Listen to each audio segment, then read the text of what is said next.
Sweat and blood look exactly the same once they dry on canvas. Most men bleeding on a gym floor think that makes them dangerous. It doesn't. Real violence never needs an audience. It sweeps floors, empties trash cans, and waits quietly for a reason to wake up. This is a story from a fight gym on the industrial edge of Denver, Colorado, and it's about a loudmouth champion and a broken-down old janitor nobody bothered to look at twice. Ironclad MMA sat squeezed between a tire shop and an abandoned sheet metal plant, cinder block walls that baked in summer and held the damp all winter, air thick with ammonia, old sweat. An athletic tape. No smoothie bar, no shiny machines. Just heavy bags on iron chains, a sea of blue mats stained with years of other men's DNA, and a rusted ring in the back corner. Derek Voss ruled those mats. 26, built like a fire hydrant, undefeated A10-0 on the regional circuit. He hit hard and moved fast, but his real weapon was cruelty. He didn't just want to beat the men he sparred.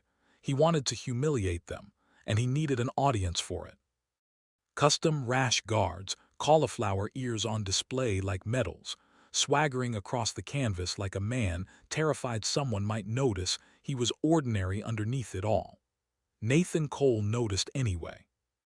34, an accountant who trained 3 nights a week just to keep the creeping dread of adulthood at bay. Nathan watched Derek from the heavy bags and saw exactly what he was. Not a warrior. A bully with a black belt.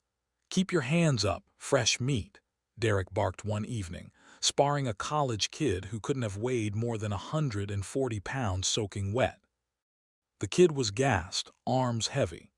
Derek, not even wearing headgear, snapped a lazy jab into the kid's face, followed by a leg kick that cracked like a bat against wet meat.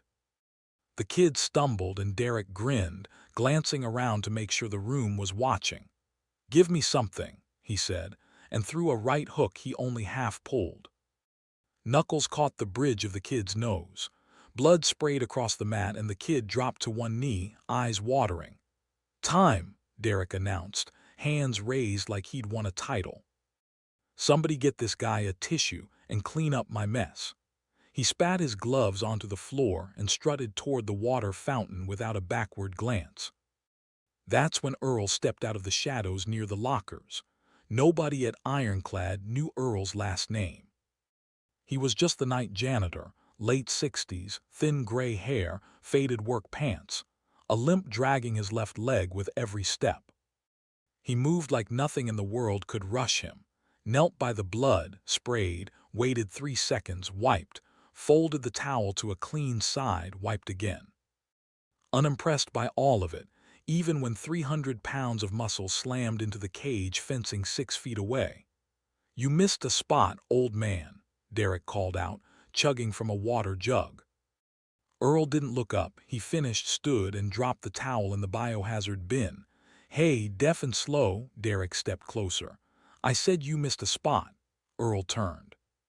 His face was a map of deep lines, nose slightly crooked, eyes flat and unbothered, the look of a man sizing up a rusted nail before deciding whether it's worth the hammer.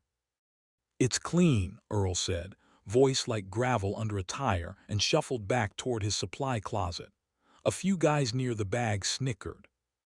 Derek's jaw tightened. He hated being dismissed, and this broken-down old cleaner was acting like he didn't exist. "Watch your mouth, Grandpa," Derek muttered loud enough for the room, "or I'll have you scrubbing toilets with your toothbrush." Earl didn't stop walking. He pulled the light cord and shut the closet door. Friday nights at Ironclad were chaos, open mat, fighters driving in from rival gyms, music thumping through the floorboards. That particular Friday, Derek was already having a bad night. A visiting jiu-jitsu brown belt had caught him in a shoulder lock, and Derek, too proud to tap, had his arm wrenched hard before his coach stepped in. Pride bruised, shoulder throbbing. He'd spent the last 45 minutes pacing the mats looking for someone to make pay for it. Across the room, Earl knelt prying a jammed locker door back into shape with a screwdriver and a mallet, Clink, clink, clink. Steady, unbothered, and to Derek, already raw and humiliated, it felt like a drill against his skull. "Hey," he shouted over the music. Earl kept working. "Hey, old man." Derek marched across the gym. The crowd parted, everybody knew he was hunting for a reason to explode. Nathan, wiping down a bench nearby, felt his stomach knot. He hated this part of gym culture, the posturing. Derek stopped behind Earl and kicked the side of his toolbox, not hard enough to send it flying, just hard enough to spill sockets and screws rattling across the floor. Someone cut the music. The silence that followed had weight to it. Earl set down the mallet. He turned his head, looked at the mess, then up at Derek. "Oops," Derek sneered. "My foot slipped." Hard to see down there with all the garbage. A few of Derek's training partners laughed from the bleachers. Earl said nothing. He turned, his stiff knee popping, and gathered the tools one by one, placing each back in the box with the same unhurried patience he brought to everything. The silence only made Derek angrier. He wanted a reaction, anything he could use as an excuse to put his hands on the old man. "Real depressing sight, you know that," Derek said, looking down at the top of Earl's head. 60-something, smells like bleach, picking up another man's trash. Drink away your pension. Wife leave you for somebody with a spine. Earl closed the toolbox lid and gripped the handle. "I bet you think working in a gym makes you tough," Derek pressed on, playing to the crowd now. "You watch us bleed and think you're part of the club. You're not. You're the help." Earl pushed himself upright, leaning hard on his right leg, using the lockers for balance, 4 inches shorter than Derek, at least 50 pounds lighter. His posture slightly stooped. "Move," Earl said, no anger in it, just a flat statement of fact. Derek laughed, sharp and ugly. "You're standing on my rag, old man." Earl looked down.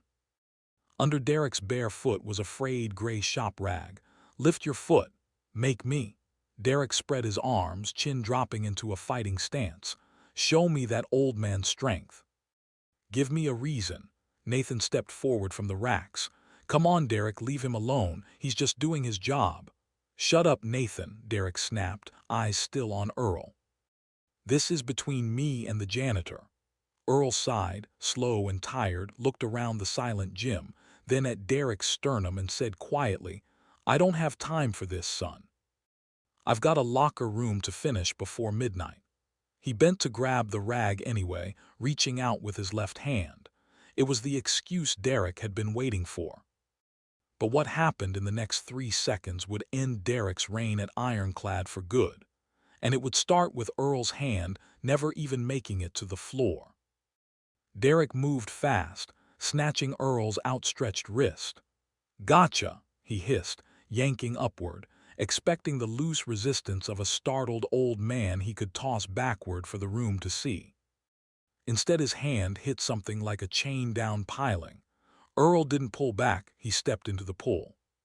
His boot slid forward into a rooted stance between Derek's wide legs, hips dropping below Derek's center of gravity in a fraction of a second.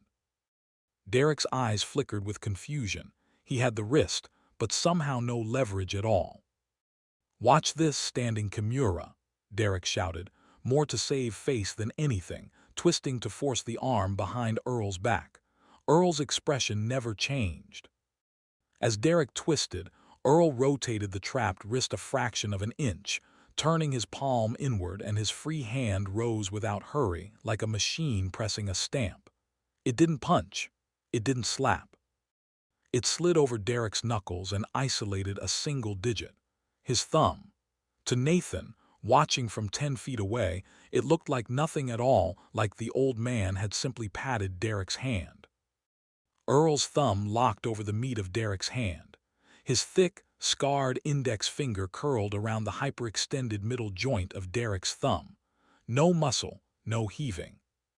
Earl pinned the isolated joint to his own chest, locked his elbows to his ribs, and dropped his weight down and to the right. Crack. Faint, but in that dead silence it landed like a gunshot. The pain wasn't sharp. It was electric, shooting up Derek's arm and detonating behind his eyes, bypassing every ounce of ego and training he owned. His knees buckled and slammed into the mat.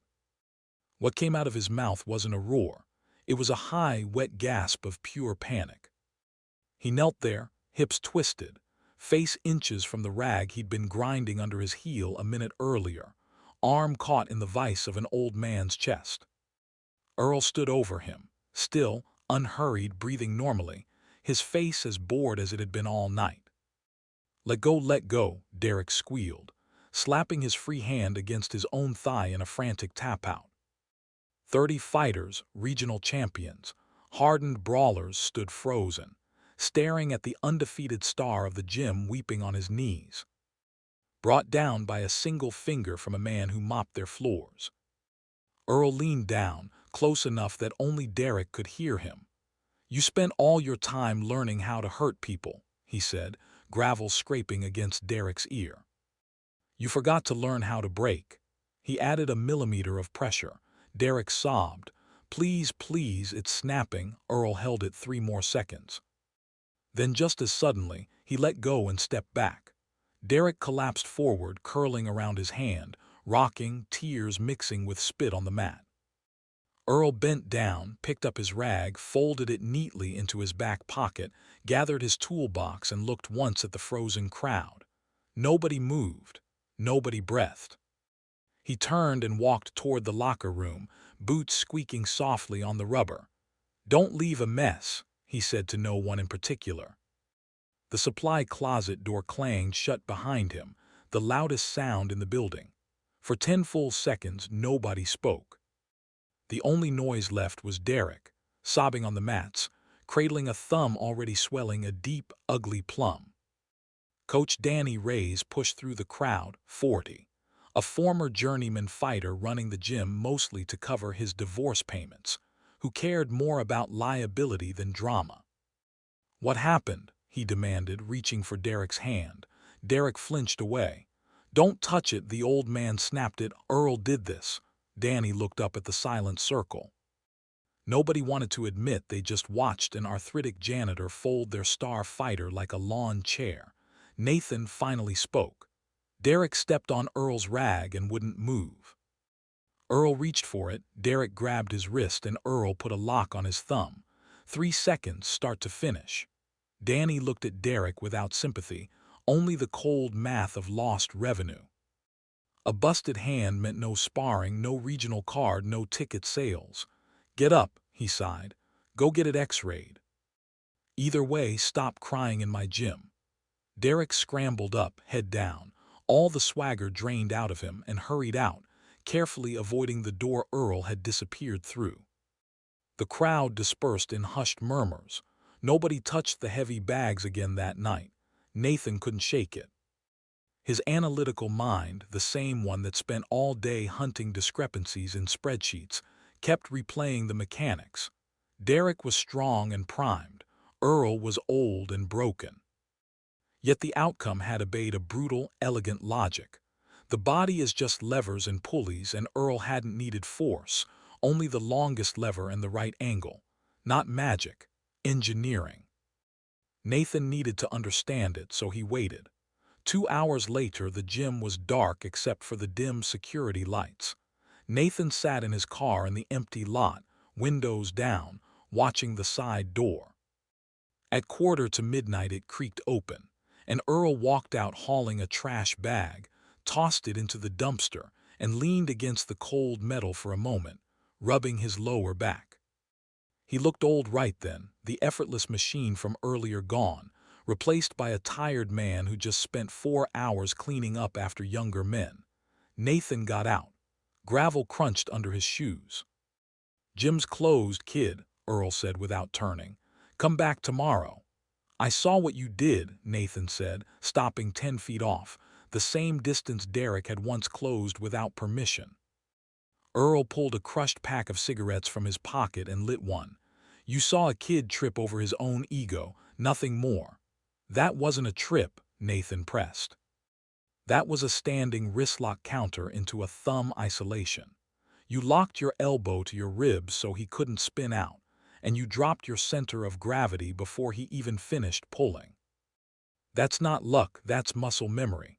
Earl studied him with flat, unreadable eyes. You watch too many movies. Go home. Those guys in there train for a cage, a referee, padded floors, Nathan pressed. You didn't move like that. You trained for something else. Earl let out a dry laugh and flicked ash onto the asphalt. I don't train, accountant, I survive. There's a difference. Nathan should have gotten back in his car right then. Instead, he followed Earl to his truck. Where'd you learn it? Catch wrestling, judo. Were you military? Earl stopped at the door of a rusted-out blue pickup and rested his hand on the handle, the annoyance in his face fading into something heavier, exhaustion. You want a story. Want the old master to teach you the secret touch so you feel tough behind your desk.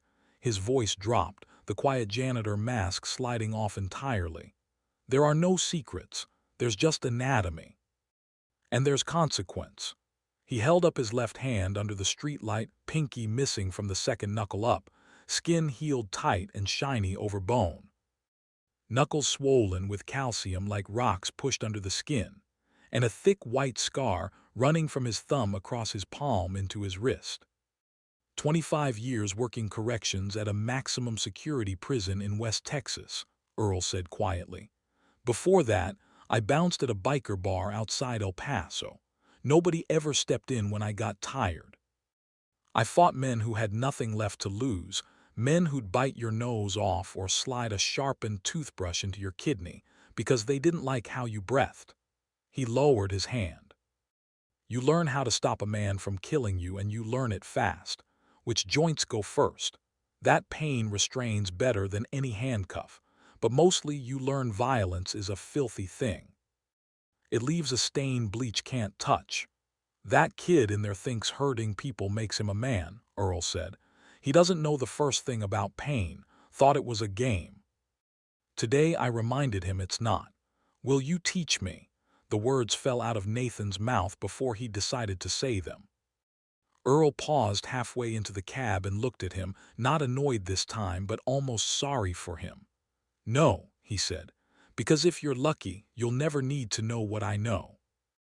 Go home and balance your spreadsheets. Be glad your worst problem is a paper cut.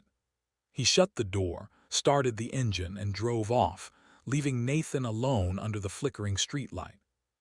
Derek didn't come back the following week. Jim Gossip said it was a torn ligament. His social media went quiet, and the hangers-on who'd always orbited him found a new rising star within days. In that ecosystem, weakness was terminal, and Derek was already a ghost. The whole atmosphere at Ironclad shifted after that night. Sparring got a little less vicious. The loud insults stopped echoing across the mats, and a quiet realization settled over the fighters. The toughest man in the room had never been the one screaming for attention. It was the one emptying the spit buckets. Nathan changed too. He stopped trying to hit the bag as hard as he could and started paying attention to footwork instead. Leverage, balance, center of gravity. Force something and you create resistance. Flow with it and you own it. He never told anyone about the conversation in the parking lot. The truth was heavier than the legend, and none of them were ready to carry it. 2 weeks after the incident, a hard thunderstorm rolled through Denver, rain hammering the walls. Nathan stayed late, hitting the bag alone in the back corner to clear his head. At 11, the main lights shut off, leaving only the dim perimeter bulbs. Earl came out of the supply closet, looking worse than usual. The cold, wet weather had gotten into his joints, his limp heavier, his right shoulder dipping with every step, dragging a mop and a yellow bucket of soapy water. Nathan watched from the shadows as Earl pushed the mop, wincing, his lower back visibly spasming. He stopped, braced against the handle, and closed his eyes, breathing tight and shallow. The invincible man from the parking lot was gone. What was left was the real cost of what he'd done to Derek. 3 seconds of mastery had bought him 2 weeks of agonizing sciatica. No glory in it. Just an old man earning minimum wage to mop up younger men's sweat. Nathan unlaced his gloves, dropped them by his bag, and walked out onto the mats barefoot. Earl heard him coming and opened his eyes, gripping the mop tighter, jaw setting into a stubborn line. He hated being seen hurting. "Jim's closed, accountant," Earl muttered, turning back to the floor. "I know," Nathan said, stopping a few feet away. Earl pushed the mop again, and his left leg buckled slightly, a sharp hiss of pain escaping before he caught himself on the handle. Nathan stepped forward and put his hand on the shaft just above Earl's grip. Earl's eyes flashed with sudden pride. "Let go, I don't need your help." "I'm not helping," Nathan said evenly. "My calves are tight. I need the resistance to stretch them out." For 10 long seconds the two men stood locked in a silent standoff over a mop bucket, rain drumming on the roof. Then slowly, the tension drained out of Earl's shoulders and he let go of the handle. "Wring it out tight," Earl grumbled, turning away. "Leave puddles in the rubber warps." "Got it." Earl limped to the bench by the lockers and sat down heavily, pulling a tin of mentholated muscle rub from his pocket and working it into his stiff knuckles. The eucalyptus smell cut through the bleach in the air. Nathan took the mop, dunked it, wrung it, and started at the edge of the mats in long, overlapping strokes, exactly the way he'd watched Earl do it 100 times. He didn't rush, driving the motion from his hips, letting his weight do the work instead of his arms. Earl watched from the bench without offering advice, just resting his ruined body in the dim light. Neither of them said much. They didn't need to.